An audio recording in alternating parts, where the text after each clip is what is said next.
Well, good afternoon, everybody. It is Tuesday, March 24th, and my project for this afternoon is not a super critical one, given that it's almost time for planting season to start. But I do just kind of have an oddball amount of time for an oddball of a project. So this is a black construction dump trailer, not super uncommon, but it's not something I really need to use every day. How these things work is underneath there. I don't know if I can get you a good view of that or not, but there's a giant hydraulic cylinder that picks the thing up and dumps it. You can open up the back end, the barn doors open up, over she goes, dump out whatever you got in there. And how that works is in this little box here, you've got a hydraulic pump with hydraulic hoses, you've got a hydraulic reservoir, and to move that pump and the one hose to lift, it runs off a 12-volt battery. Well, here's the problem with the 12-volt battery. The battery dies. So the way to get around that is to park this trailer somewhere close enough to a battery charger or maintainer when you're not using it, so that you have a nice charged battery when you want to use it. The problem is, if you're going to use it a whole bunch during a day, that battery is going to get you 5, maybe 6 times of dumping that weight before you got to go and charge it again. Now, I've had a couple of days where I'm using it to do like tornado cleanup or a bunch of branches and stuff. That ain't going to cut it. So what I came up with was I went to the internet. Hey, Rocco, you better get away from that dude. And I found these little solar powered battery maintainers, and I mounted one on here. You can see where it was. And in time, I realized after a few years, that one decided it didn't want to work anymore. This one, you see how it has a green blinky light there? That means it's happy. So I had this problem where it was sitting out here in the sunlight, should have been charging for a good couple weeks before I needed to use this again. And when I went to use it, nope, dead battery. So I put the battery charger on there, noticing that there was no more green blinky light on the old one, and gave it an hour on the good battery charge, and it worked just fine. So that tells me that the battery itself is okay. The solar charger was not. So I was able to find the exact same charger. So I'm in the middle of getting that replaced, and it's not super complicated, but you can come along with me and I'll show you how it all works.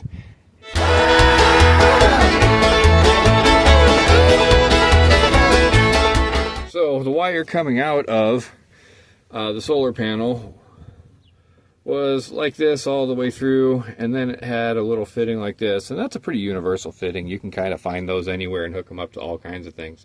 But this wasn't going to fit through my entrance point way back in there, and then with this I've got to have some other kind of end on there, and those I wasn't really crazy about.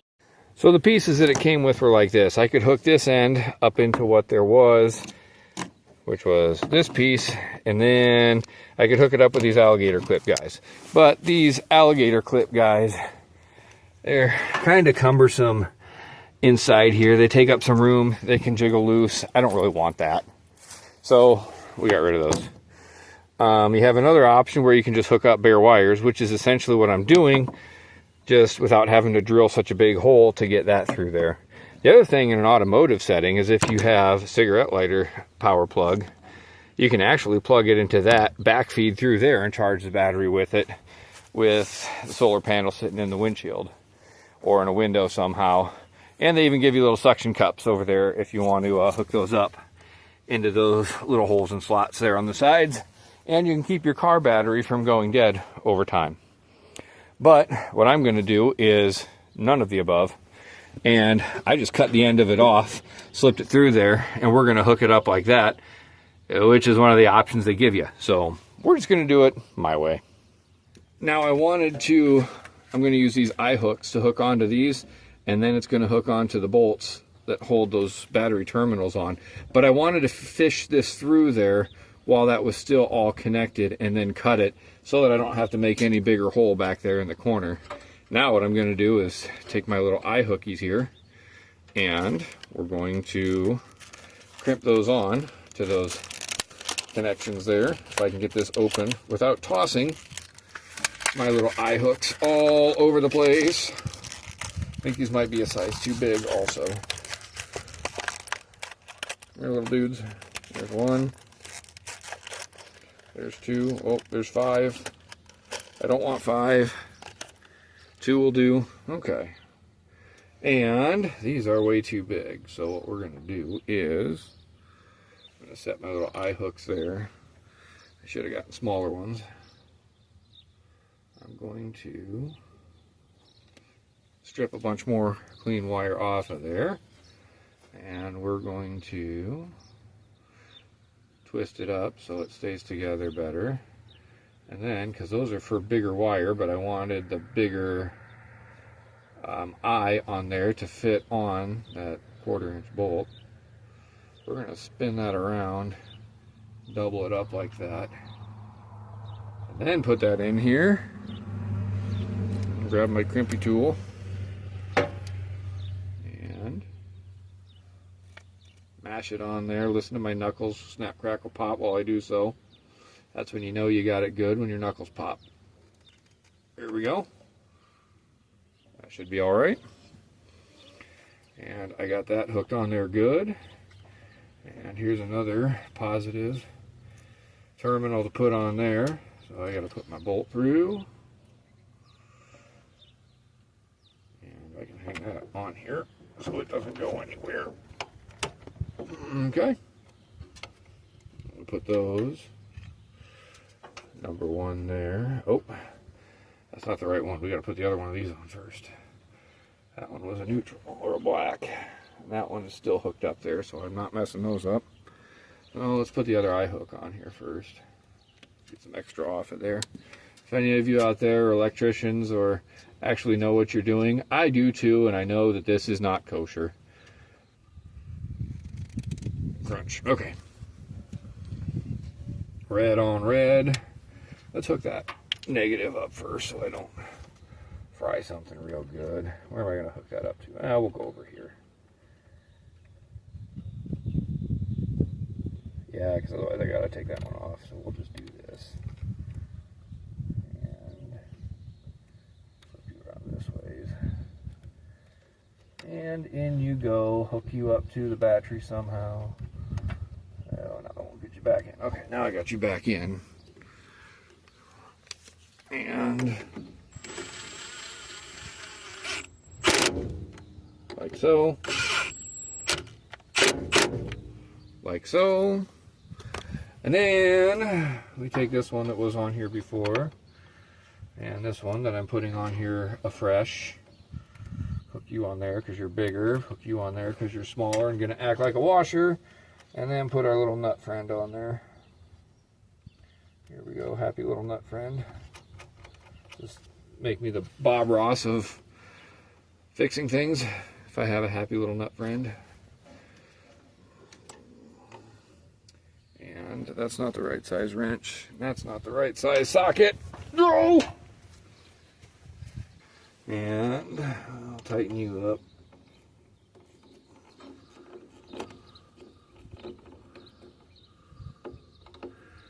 Tighten up the connection, and then I think we've got that on and happy. Well, I had to hand in a man card. I had to go dig the instructions out of the garbage that I had already crumpled up and thrown away to make sure I could tell. I'm going to go this way so the sun is on me instead of behind me. There we go. To see what that meant with a red flashing light compared to a green solid light. A green solid light on the solar panel means there is sunlight available, but it's not yet hooked up, which was true. Red flashing light means it's happily charging the battery, which is good. And so now we have happily charging battery. Everything is hooked up. Now we just got to mount that goofy thing back up on here. Fortunately, I was able to find the exact same one. So the holes drilled for the bolts previously will be perfect and line right up. So all I got to do is slap it back in. Pretty easy to tell looking at that toolbox where it was before. So it should be pretty easy to slap everything back in. So I found this chunk of rubber and I put that underneath here to cushion the blow. When I had the solar panel on here because I didn't want it to shake and rattle. And these solar panels, that's glass. And so if that was on here rattling its way down the road everywhere I went, that'd be bad juju. These wouldn't last very long. So I found a piece of rubber, mounted it on there to work as a shock absorber. So we'll line up that hole, drop you in place. And we'll do one over here, I guess. Why not? Line up that hole, put you in place. And slide you over, give you a washer, put you on the bolt, drop you in, carefully drop you into place, and una mas, line you all up, put you into place. Come on, ye. It should not be this complicated. There we go. All right, now that we have got that kind of halfway in place, we got to open the lid. Ooh, gently open the lid. And without losing any of these, I'm going to set you ever so carefully on the battery. And we put up underneath there a washer and a nut. And the washer. Oh, that one isn't going to fit a washer. Probably a reason why there wasn't one on there. My original hole drilling was not so perfect. Well, I can't quite get one on there. There we go. Got one started there. You jumped out.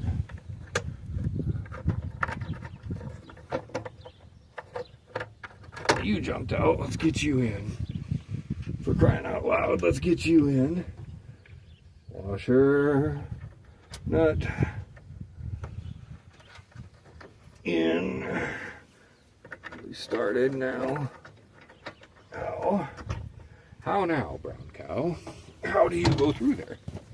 And why are you disobeying me? Nut and bolt. Why must you be so insolent? Come on.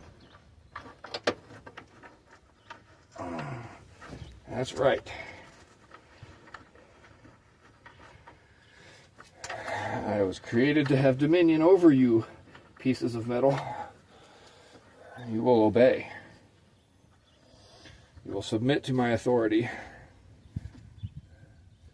And I may not be able to get a washer on there, but I can get a nut on there, and I think we'll be okay. Now we tighten things up ever so gently. There's that. There's this. And on the underside, where I don't have glass, we're going to ever so gently zip these on. And ever so gently zip this on, so I don't break things. I would rather that nut come off than to pull on that so tight that something in that glass breaks. I don't want to have something in that glass break, because then I got to start over and go buy another one.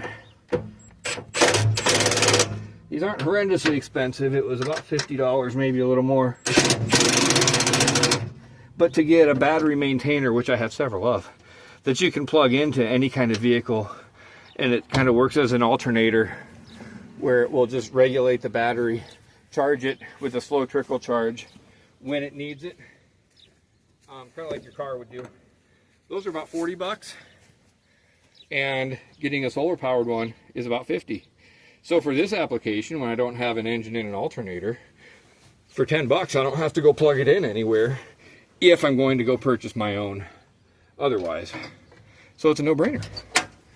No-brainer. So now I got all this extra wire hanging out in here, so I'm gonna fish that in here. I'm gonna fish that into here. Come on, you. I could have, if I were real smart, I would have fished this through first, and then I could have cut all the extra off. That would have been a really smart thing to do. but I'm not all that smart. Instead, I put this around the remote. So now I've got a mess. Okay, there's the end. And here's the rest of it. This is not that much fun to do.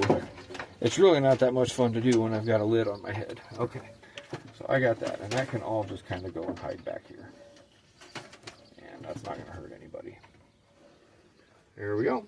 And I think we're good to go with this little project. We're still happily charging. I would do a quick demo of plugging it in and lifting it, but I'm kind of running out of time, and I don't know how much charge I've got in this battery, and it's really not good for the pump and stuff to try to lift when the battery is really low. It says on the instructions around here, right about there, where it's a problem. So I will get to that some other day. I do probably need to use this later this week, and I'll try to get that videoed so you can kind of see this in action. In the meantime, that's all I got for today.